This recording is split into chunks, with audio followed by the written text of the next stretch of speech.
Hey, hi everybody. Welcome to another back to school guitar tip. Today I thought I would talk about power chords.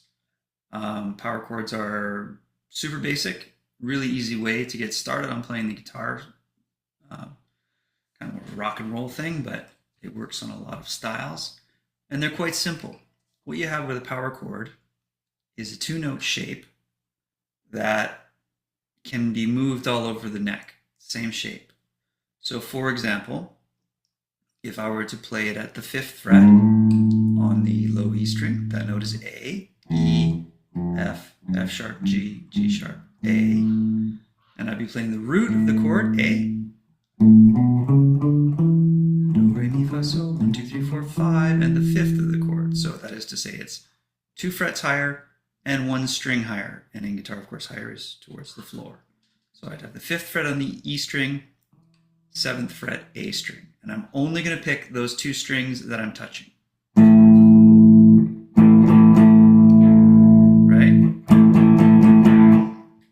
That gives you a power chord. This would be an A power chord. You can move it down to a G power chord. A flat, G. Now sometimes I'll use my 3rd finger to play that A string note. Sometimes I'll use my pinky. When I was a kid, I wanted to do this kind of stuff. So I learned with my 3rd finger so that my pinky was free, my 4th finger was free to do other stuff. So it's up to you. These days I find if I'm at the 5th fret and above,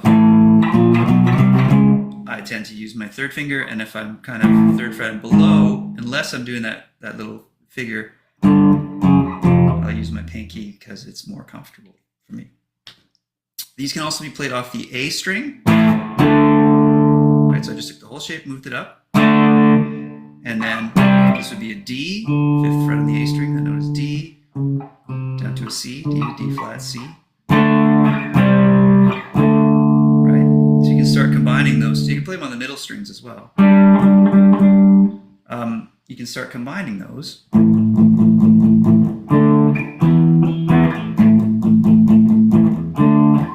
lot of time you use this downstroke 8th note strumming, which is just only on the 2 strings you're touching. Right? So I would recommend practicing the shape.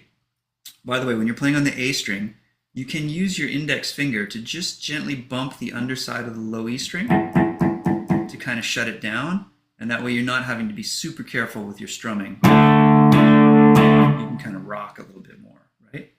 So I would practice just moving those shapes around, naming it as you go, G, A, C, D, and practicing that strumming as you go.